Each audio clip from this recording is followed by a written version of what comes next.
also, You listen to a group of people, or yeah, piece and this together. also, yeah, listen to them for their tips about bands, follow up on them, and then also, yes, some people reach out. Like a couple years ago, a group called Salty, which is Mike Mike Mickle on guitar and Carnage, and they'd asked to play for a few years, and then they did, and it was perfect. I mean, it was so good. And so, sometimes we've Yeah. seen, like, we might go to a show, a touring band, and then there'll be a local act opening up for them, and Yeah. we've found a lot of new music to us that way. Yeah. And some groups, and that's kind of a segue to Low, is just that there are some groups that have really that let us know that they really enjoyed playing here. Like Roma de Luna is one. And And they were one that we saw opening for Andrew Bird way back in like 2005. yeah, I think that especially groups who want to be there and try to find a way to make it happen.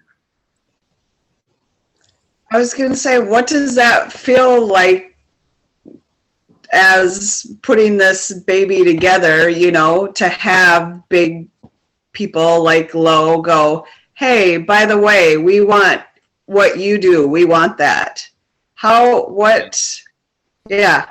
It's very affirming and just feels really good in a human, having a human connection with people. Because there were some years when we kind of got the wheels turning for the event, and I was really self-conscious and kind of embarrassed that it was in my parents' backyard. I felt it was a strange feeling of like, I was doing what people do in our culture. I was kind of upscaling it. I was thinking, what's next? And it was important around that time, and I think it might have been when Low played the first time, that I thought, this is the magic of it, is that it's small. And that's when the idea is to keep the bike ride as a way to put a lot of people on a small property. Yeah, it enabled us to stay in a quaint spot, kind of quaint and vulnerable, you might say, but still work with artists that could draw more people. I was wondering what the correlation was for like the bike riding, and then you offer yoga, or you have, and I like just all the aspects that you encompass of just slow your life down, enjoy the little things that are around you and the people that are around you, and just, yeah, be. Yeah. So the bike ride, we started that because we don't have a very big parking space relative to the crowd. And in the beginning, that was it. It was very practical. The Gateway Trail goes from Minneapolis and St. Paul all the way to within a couple miles of our place here. So it was, it's easy for people to get out safely on the Gateway Trail. And it's just, and then we have space for camping. So if you bike out and you stay to the show until late, and you can stay the night and then bike home in the morning. And it just turned out to be like really lovely. People love doing it.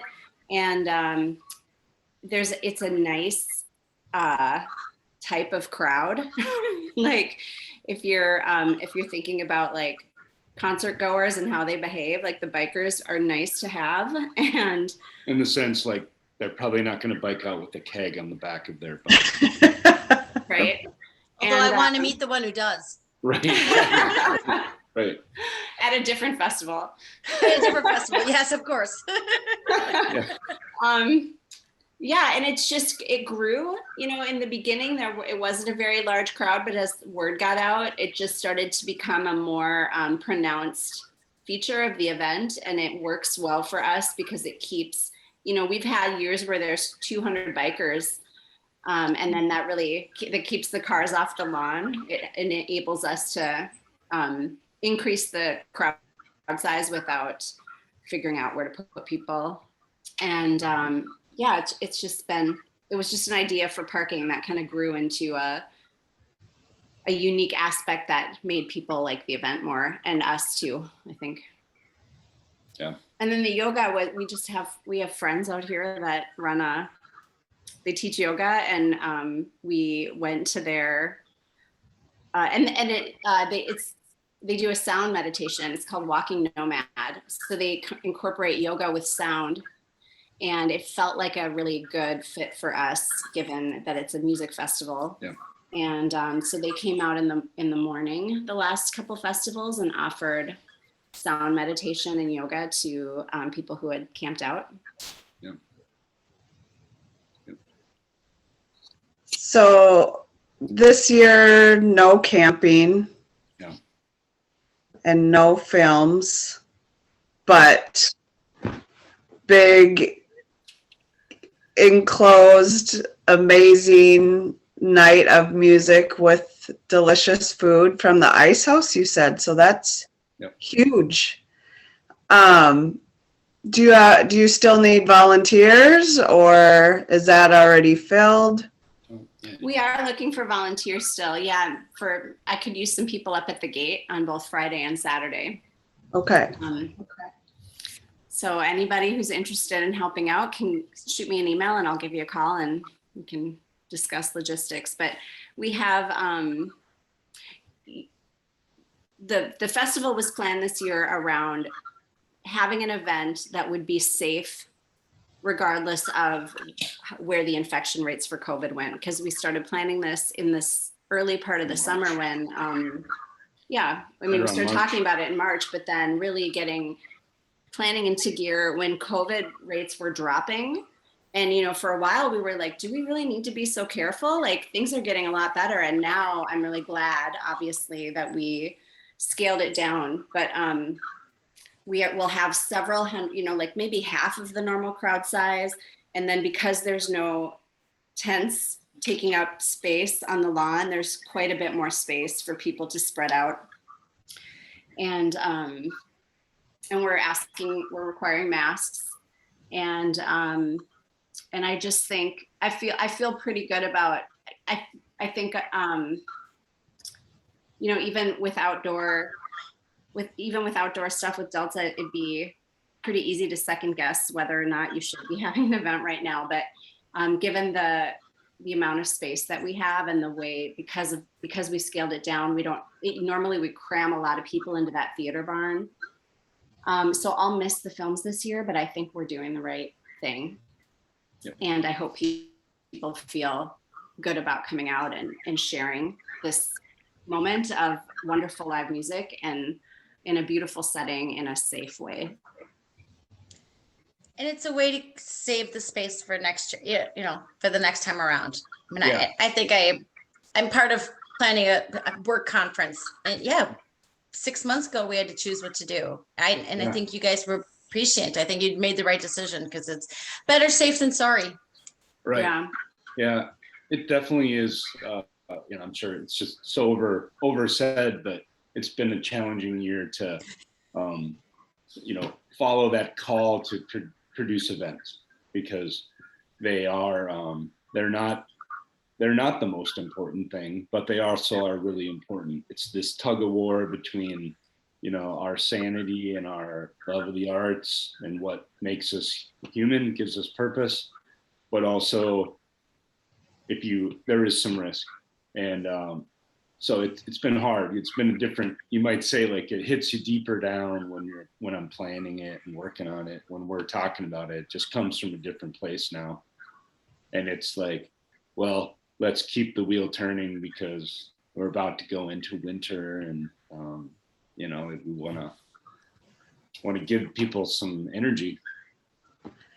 I was going to say, we want those moments to hold on to get us through a little bit of that, because otherwise it's just gets too long. So we really appreciate that you are holding it, but being smart about it also. Yeah.